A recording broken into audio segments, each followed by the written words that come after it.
Davy Crockett was born on August 17, 1787, in Greene County, Tennessee. In 1787, America was a new nation. Most of the territory was a wilderness. Davy Crockett was born in the wilderness. His father, John Crockett, was an Irish immigrant. Davy had a difficult childhood. His family was poor. When he was 12 years old, his father said, "Davy, our family doesn't have any money. You must go to work as a cattle herder." "All right, father," said Davy. "I'm happy to help the family." Davy traveled 400 miles on foot. He took cattle from Tennessee to other places. When he finished his work, he was far from home. He was lost. Davy walked 400 miles. When he returned home, he was very tired. Davy gave his father the money he made. His father was happy and said, "Thank you, Davy. Now we have some money for the winter months. I can do it again to help the family." Davy answered. The years passed. Davy went to school when he had time. He spent most of his time hunting in the forest. He was the best shooter and hunter in Tennessee. He entered many shooting competitions and won them all. He called his rifle Old Betsy. For years, Davy hunted bears and other wild animals. He was a trapper. Once he hunted 100 bears in 6 months. It was dangerous to hunt bears, but Davy was very courageous and strong. He knew the forest well. The Indians were his good friends. He ran fast and was a strong fighter. He fought with the wildcats of the mountains. Some people said that one day Davy saw a raccoon in a tree. He wanted to shoot it, but the raccoon saw him and said, "Wait a minute. Are you Davy Crockett?" Davy answered, "Yes, I am."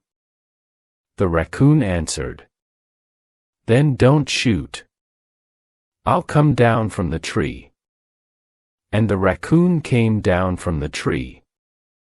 Everyone liked Davy Crockett. He was always happy with a big smile. He was honest and always helped others. Davy was a tall man. He wore a coonskin cap, buckskin trousers, and a buckskin jacket. He always carried his long rifle, Old Betsy. In 1806, Davy married Polly Finley. She was a school teacher.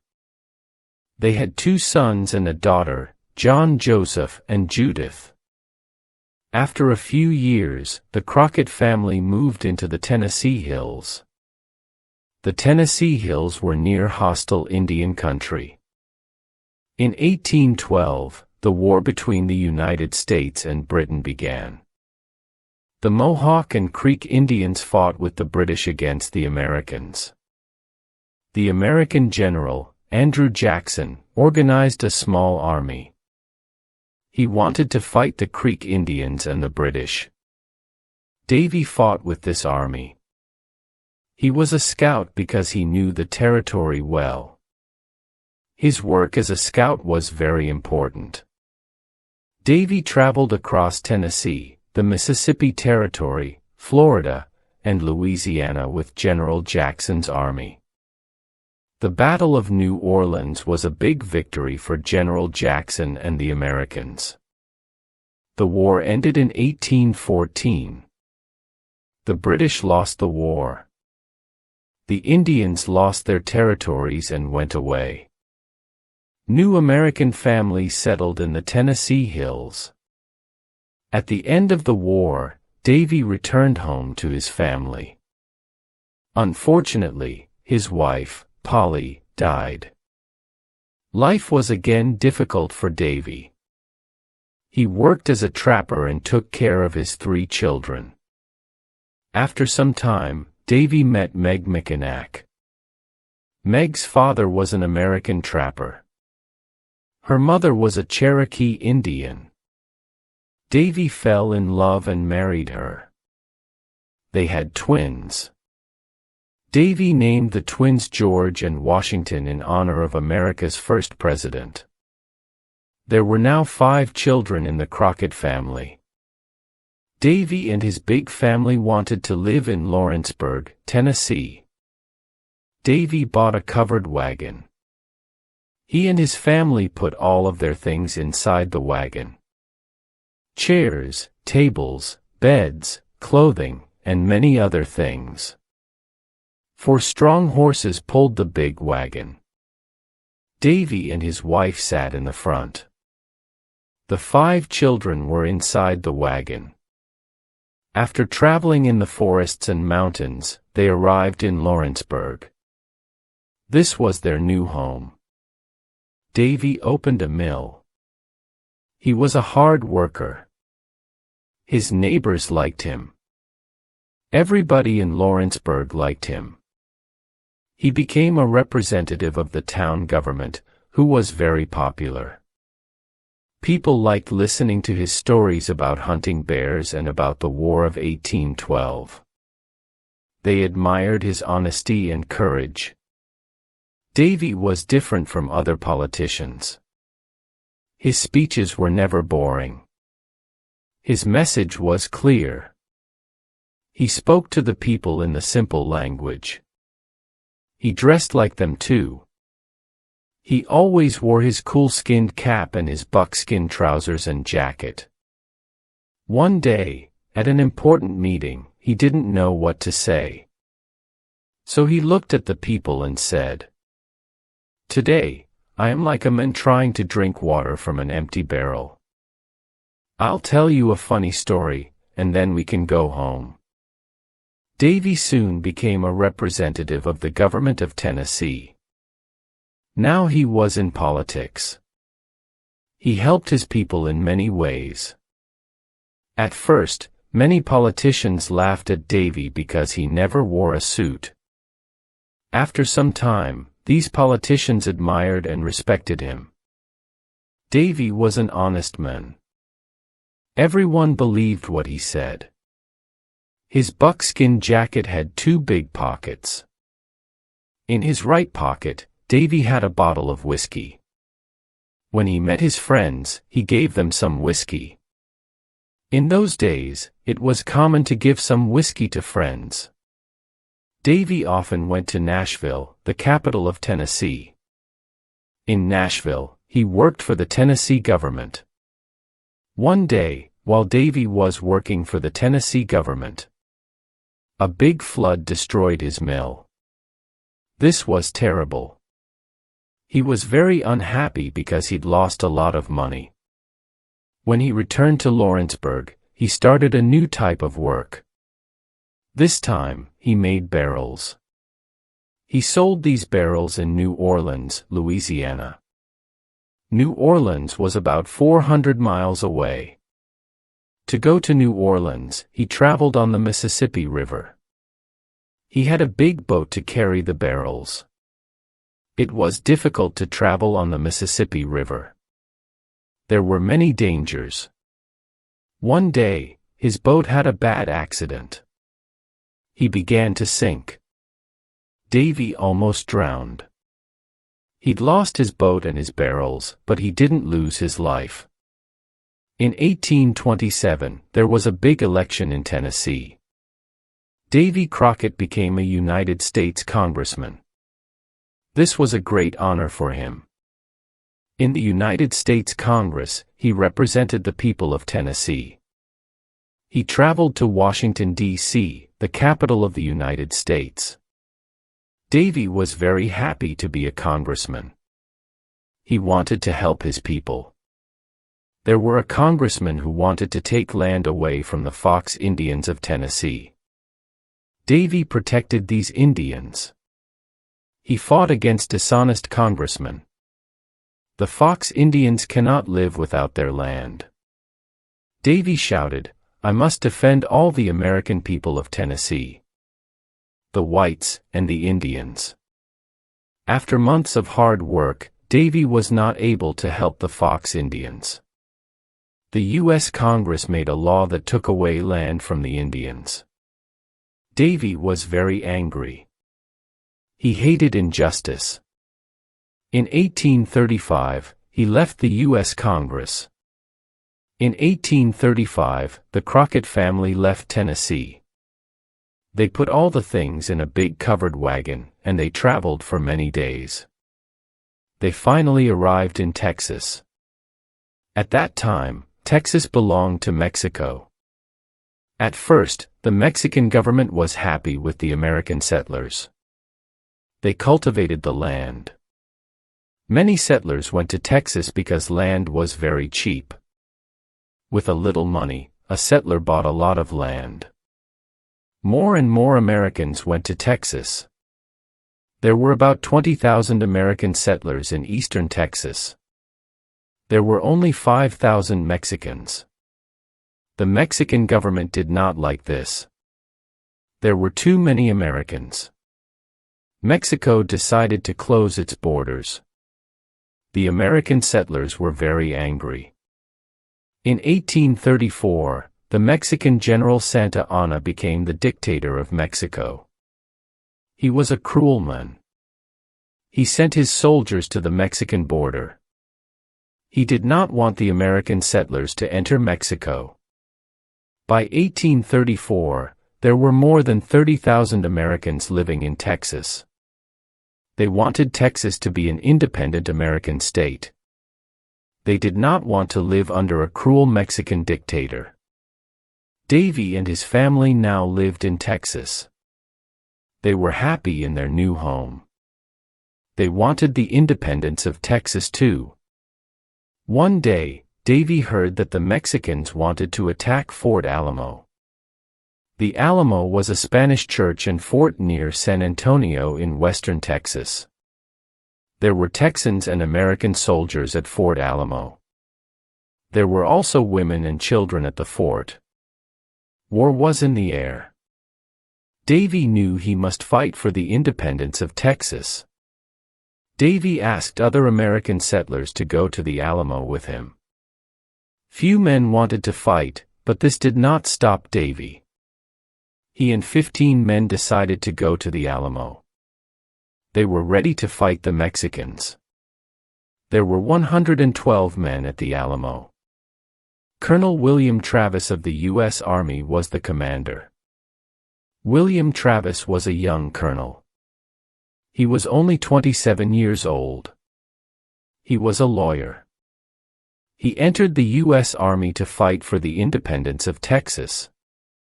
One day, Colonel Jim Bowie and 30 men arrived at the fort. Jim Bowie was a tall, strong man. He was a hunter and trapper. "Good evening, Colonel Travis," said Colonel Bowie. "I have a message for you from General Sam Houston. Here is the letter." Colonel Travis opened it. He read it aloud. "You must destroy the Alamo and come with my army. General Santa Anna will attack the Alamo soon. General Sam Houston." "What?" said Colonel Travis. "I don't want to destroy the Alamo. I want to defend it." Colonel Bowie said. "We cannot defend the Alamo. We must have more men." In February 1836, Davy Crockett and his men arrived at the fort. Colonel Travis was happy to see them.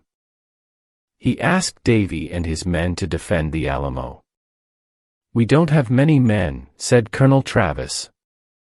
"We must ask for more soldiers. I am sending a messenger to General Fennon. He can send us more soldiers." Davy said. "My men and I want to defend the Alamo. We are hunters and trappers. Our long rifles can shoot at a great distance. Davy Crockett and Jim Bowie became good friends. Together they repaired the walls of the fort. They cleaned the rifles and the cannons. They were ready for the battle. One morning a messenger arrived. "I have a message from General Fennon. He is very sorry. He cannot send any soldiers. You must leave the Alamo now. General Santa Anna is near. You are all in danger. We don't want to leave the Alamo," said Jim Bowie. "We want to fight for the independence of Texas." "How many soldiers has General Santa Anna got?" "He's got about 4,000 soldiers," said the messenger. Colonel Bowie looked at Colonel Travis. "We must speak to our men," said Colonel Travis. "Yes," said Bowie. "We must speak to them." Colonel Travis called his 187 men. He said sadly, "General Santa Anna is coming to attack us. He has about 4,000 soldiers and lots of ammunition. We have only 187 men and little ammunition. We have little food and water. Remember, there are women and children in the fort." Then he marked the line on the ground with his sword. "Those who want to fight for the independence of Texas cross this line. The others can leave the fort and go home." There was a very long silence. Davy thought about his wife and his 5 children. Then he thought about the independence of Texas and the American settlers. He thought about a new American state, Texas. All the men crossed the line. These men wanted to defend the Alamo. These men wanted an independent Texas. On February 23, 1836, General Santa Anna and his army arrived. He sent a messenger to the Alamo. He wanted the people in the Alamo to leave. The men in the Alamo answered with a cannon shot. They did not want to leave. They did not want to return to the United States. General Santa Anna was furious. He showed a red flag. Red flag meant no prisoners. He wanted to kill everyone in the fort. On February 24, 1836, General Santa Anna's army attacked the Alamo. The Mexicans had an enormous cannon. It shot a cannonball that damaged a wall of the fort. Davy said, "We must destroy that cannon. It can destroy the walls of our fort." That night, Davy and Jim Bowie left the fort. They went to the Mexican camp. Everyone in the camp was sleeping. Davy and Jim silently passed behind the 2 Mexican guards. They put mud and stones in the enormous cannon. Then they returned to the Alamo. The next morning, the Mexican army used the cannon. It exploded. The Mexicans were very surprised. Their enormous cannon was destroyed. The men in the Alamo killed many Mexican soldiers. The Mexican army attacked many times during the day. But the Texans and the American army defended the Alamo. The days passed. The battle continued. There was little food and ammunition. The men in the Alamo fought courageously. Nothing stopped them. After 12 days of fighting, General Santa Anna sent all of his army to attack the fort. On March 6 at 5 a.m., the Mexican bureaus played the Diwali. The Diwali was a war song. It meant death for everyone. Women and children at the fort were tired and afraid. The situation was desperate. The men at the Alamo heard the Diwali. They understood the message. General Santa Anna's army attacked the fort from all sides. It was a terrible battle. Everyone was shooting. Cannonballs were flying. A lot of men were injured. Some men were killed. Davy and the other men defended the fort. They sent back the Mexicans twice. But third time, the Mexicans entered the fort. They killed many people, men, women, and children. It was a massacre. Jim Boy was a great fighter. He was a strong man, and he was never afraid. He fought with his famous boy knife. He killed many Mexican soldiers. At the end of the day, 3 Mexican soldiers killed Jim Boy. Davy and the other men fought until the end. They killed many enemy soldiers. It was a desperate battle. 4 Mexican soldiers killed Davy with a long knife. A tall, courageous trapper fell to the ground. Only 2 women and 2 children were alive after the massacre. But General Santa Anna did not kill them. These women and children returned home. The Mexicans burnt the bodies of the dead people. It was a big victory for General Santa Anna. He lost 1,544 men at the Alamo. On April 21, 1836, General Sam Houston and his army attacked General Santa Anna. General Houston made General Santa Anna prisoner. Santa Anna then signed a treaty. This treaty said that Texas was independent. Everyone remembered Davy Crockett, Jim Boy, Colonel Travis and the other men. They died for the independence of Texas. Texas became a state of the United States in 1845. All through his life, Davy Crockett did what he believed was right. With his honesty and determination, he became a national hero. Davy Crockett was the perfect example of the American free spirit. In his life story, Davy wrote, "I leave this rule for others when I'm dead. Always be sure you're right. Then go ahead. Thank you."